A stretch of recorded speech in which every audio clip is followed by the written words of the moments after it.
Of really talented offensive players that play well together, and really capable defenders that are super athletic, and then the ability to protect the lane and protect the rim. And when I say rim protection, it's not just shot blocking. They can keep you out of the lane, and they can wall up and make you take shots over them, and they usually rebound those shots to where there aren't easy second ones.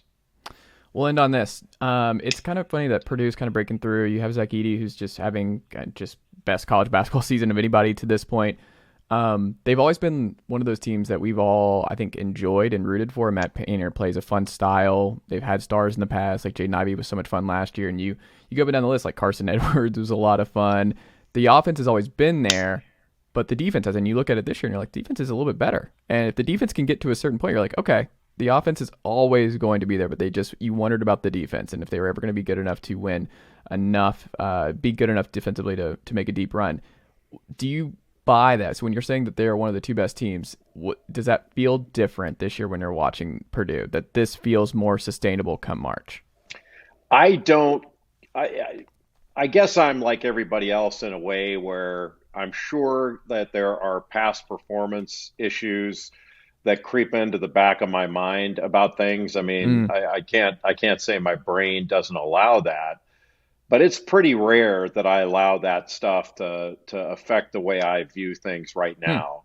Like, first of all, it took an extraordinary thing by Virginia, with Kihei Clark and a few years ago after that missed free throw for them to not be in the Final Four that year. What was it, 19? So otherwise they would have been there in a heartbeat. And last year lost to St. Peter's when I didn't think they should have. But I think they have what it takes this year. They are not an older team in the backcourt. They've got freshman guards, but they've got such good depth. When they go to the bench, they bring in so many quality bench players that Matt Painter can press a lot of buttons. Because if I, and this goes for anybody, but if any of us were using past performance, we'd write Tennessee off right now. Yeah. Like why talk about Tennessee? They haven't done it in the past, and they've not played well in the tournament, and they've not shot it well in certain. It doesn't. I just don't think those things inform.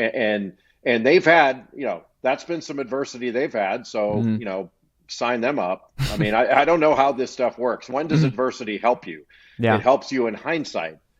And when does that loss help you? It helps you in hindsight. Otherwise we'd be a hell of a lot better at predicting this stuff, and nobody's been able to predict live sports ever. Yeah. We can't predict it. That's why Vegas and Atlantic City have made so much money over the years. But I do like the way they play, but more than the way they play, I like the makeup of this team.